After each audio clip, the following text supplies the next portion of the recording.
Assalamualaikum warahmatullahi wabarakatuh. Pemirsa MRC Ruqyah dimanapun Anda berada.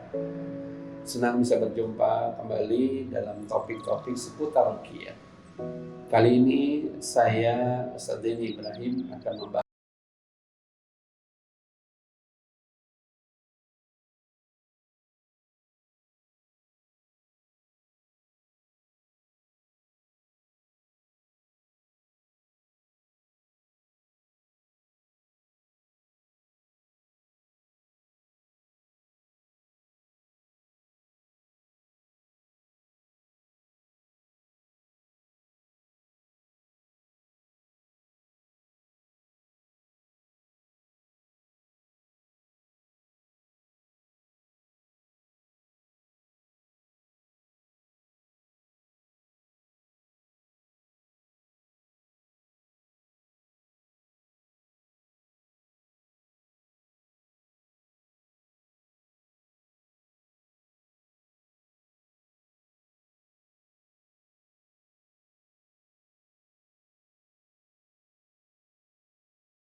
kena sihir adalah orang yang enggan untuk beribadah kepada Allah Subhanahu wa taala.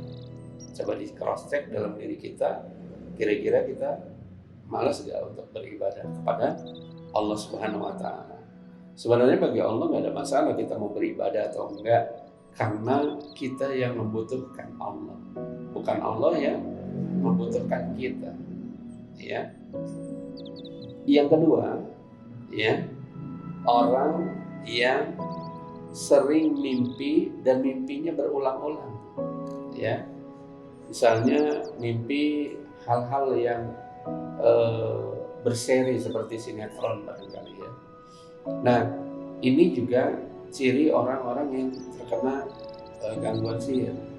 Ya, bisa jadi mimpi itu hari ini dia mimpi ketemu temannya, lalu kemudian esoknya dia mimpi ketemu orang yang ngajak pergi.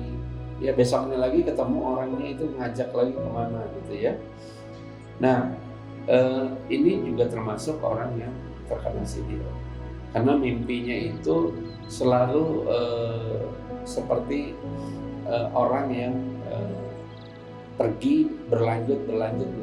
Jadi ada ceritanya. Lalu yang ketiga, munculnya gejala fisik pada orang yang terkena sihir.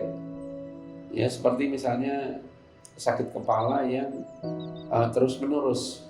Ya, tiba-tiba kepala kita sakit sekali dan itu berlangsung lama, terus menerus ya. Ada yang vertigo, boleh dicek dengan ruqyah. Ada yang migrain, ya, kita kadang-kadang meruqyah orang yang vertigo, migrain. Alhamdulillah dalam beberapa kali dia mengalami kesembuhan. Lalu ada juga yang perubahan warna kulit ya. Biasanya orang yang terkena gangguan sihir biasanya wajahnya itu terkesan kusam ya, atau gelap. Ya, gelap di sini bukan karena kulitnya, tetapi karena wajahnya itu tidak memancarkan cahaya yang baik. Ya, ini bisa juga kita ruqyah. Dan ini tanda-tanda orang yang terkena gangguan sihir. Lalu yang keempat apa? Yang keempat adalah orang yang sering tidak konsentrasi dalam pekerjaan atau berpikirnya dia tidak konsentrasi. Atau yang lebih parahnya biasanya dia linglung ya, mau ngerjain apa ya, terus kemudian dia ingat lupa lagi. Ya, itu bisa kita kategorikan orang yang terkena gangguan sihir. Maka konsentrasinya dia tidak fokus. Ada anak misalnya sulit banget untuk diajari ya, belajar itu tidak pernah dia bisa hafal gitu ya. Lalu kalau gurunya ngajar dia selalu lupa. Nah, ini salah satu anak yang terkena gangguan sihir. Maka harus diruqyah. Yang selanjutnya adalah orang yang sering bingung ya. Bingung lalu kemudian dia tidak punya kepastian dalam bertindak, berbuat, atau menyusun masa depannya. Dia bingung aja dengan kehidupannya.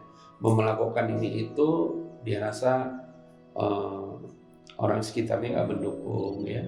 Lalu dia mau melakukan apapun, dia merasa seperti apa ya? Seperti orang yang terbatas oleh keadaan gitu.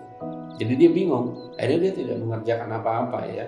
Nah ini ciri orang yang juga terkena sihir. Bisa dicek bingungnya itu sebabnya apa. Barangkali dalam jiwanya dia nggak menemukan dirinya itu mau kemana. Dirinya itu sedang apa yang sedang direncanakan, dia nggak punya. Dia tidak fokus ya.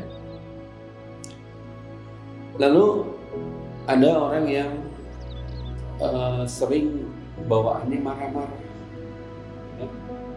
Bawaannya pengen marah aja, dan marahnya ke semua orang. Orang yang gak salah dimarahin, ada orang salah ngomong dia marah, dan marahnya itu meletup-letup ya, atau marahnya itu seperti apa ya, kalau orang bilang itu luar biasa lah ya, marah yang terlalu berlebihan. Nah ini bisa dikategorikan orang yang terkena gangguan sihir.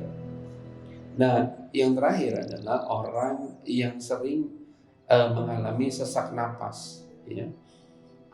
Saya beberapa waktu lalu kehadiran seseorang, dia sehat-sehat saja, lalu kemudian dia merasa bahwa jantungnya bermasalah ya. Kenapa? Karena dia di waktu-waktu tertentu mengalami jantung yang berdebar-debar. Nah, jantungnya seperti berdebar-debar. Nah, ini dia akhirnya datang.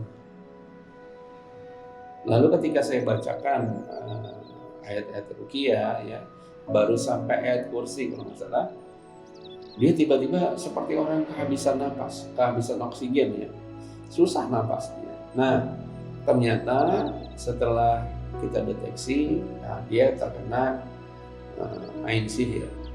Ya, maka akhirnya kita cari jalan keluarnya, dan alhamdulillah dalam 2 kali dia ruqyah, maka sesak napasnya hilang.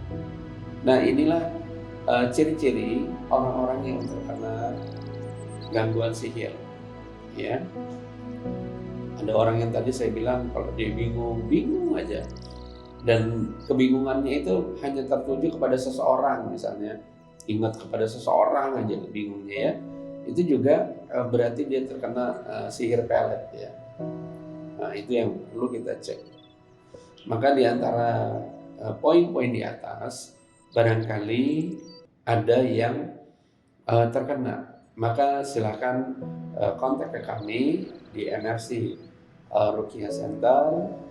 Nanti ada datanya, atau bisa juga download di Play Store ya, di aplikasi Android Anda dengan MRC Ruqyah. Demikian ciri-ciri orang-orang yang terkena sihir. Mudah-mudahan bermanfaat. Assalamualaikum warahmatullahi wabarakatuh.